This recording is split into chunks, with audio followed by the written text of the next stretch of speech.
Everyone's in on the Great Reset. Well, almost everyone. There's one guy who's got the power to do something to stop it, and you know exactly where I'm going. And they made a mistake. They tried to get Trump on their side, so they invited Donald Trump to Davos, I think a couple of times. But in January, when Donald Trump, I think, really began to see the beast that he was up against, he went to Davos, to the World Economic Forum, and he stuck a mega finger in their eye. We're committed to conserving the majesty of God's creation and the natural beauty of our world. But to embrace the possibilities of tomorrow, we must reject the perennial prophets of doom and their predictions of the apocalypse.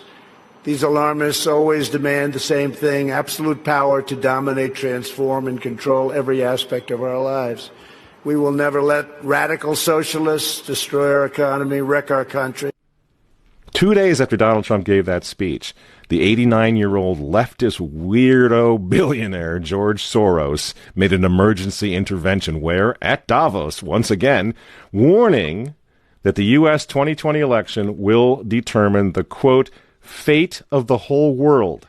Now, in the context of Davos, take a look at this one more time. This is a month after Donald Trump addressed Davos and stuck the MAGA finger in their face. Here's what Francis, the Vatican, and Jeffrey Sachs had to say in response. And it is a dangerous country right now. It will be absolutely dangerous if Trump wins re-election. Trump wins re-election. Trump wins re-election.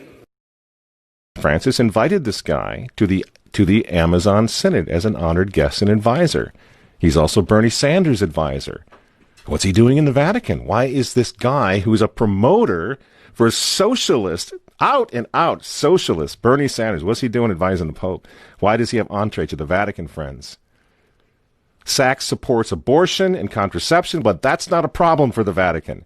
For the Vatican, for Pope Francis, and for his friends at the UN, Donald Trump is the problem, obviously, friends.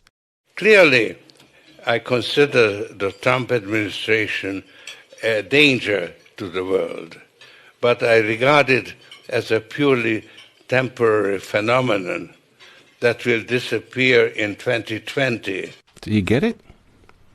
Do you see why there's so much hate for Trump? Because with all of his faults, again, he's the capitalist. He's not the globalist. He never will be one of them, which is why he pulled the United States out of the Paris Climate Agreement. Donald Trump pulled the United States out of the World Health Organization. That's Bill Gates and company. And now he's threatening to pull the United States out of the World Trade Organization. People say, yeah, well, Donald Trump got married twice. He's a bad guy. Really? He's right in the face of the demons on this, friends. Nobody ever said he was a saint. He's knocking the sacred cows of the United Nations down all over the world right now.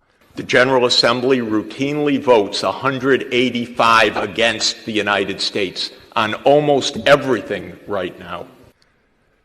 And you remember, speaking of the United Nations, in November of 2019, again, right before COVID landed, Trump went to the UN on the floor of the General Assembly, and he declared war on globalism. Wise leaders always put the good of their own people and their own country first. The future does not belong to globalists. The future belongs to patriots. And shortly after the speech at the UN, Donald Trump delivered, what do you think happened? The coronavirus was unleashed on the world, and Trump's booming U.S. economy went on life support. Do you think that was an accident? So when they tell all of us to stay home, wear your mask so grandma doesn't get sick, please understand what's really going on here. They don't care about your grandmother.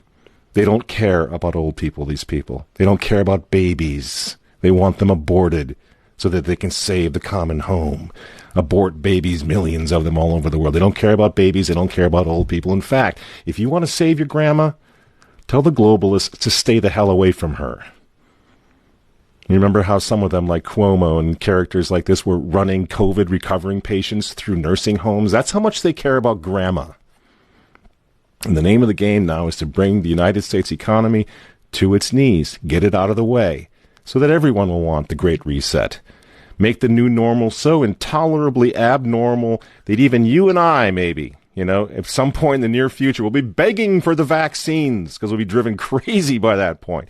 Begging for whatever else is going to keep us safe according to our jailers and our handlers and our zookeepers. You see? That's what they want. That's why they keep using this term new normal. You know what we do to fight back? Go to work. Go back to school. If you're healthy, take off the mask. And for heaven's sake, go back to church and pray that Trump wins in November. That's what the reset was on. That's what the Russia hoax was all about. That's what the impeachment hoax was all about. Don't you see? For 4 years, they've been trying to stop this man because if he strengthens America, if he makes it great again, if he brings the economy back again, the reset won't happen. The New World Order is going to be set way back. Who knows when they're going to have another COVID opportunity like this one again, and they know it. So ask yourselves why they hate this man. These folks, these men, they hate God. They hate the unborn. They hate the traditional family. They hate you. And they hate Donald Trump, whose political opponents, by the way, right now are knocking statues of saints to the ground. They're beating up cops, and they're burning flags. You say you don't like Trump. I'm sorry, friends, but who cares? That doesn't really matter anymore. But you think of Trump's personality or his tweets. Look at the big picture. The choice is simple, friends. Stand with America right now, or fall with the New World Order in the not-so-distant future. There's no other choice. I'm Michael Matt for Remnant TV, and we'll see you next week.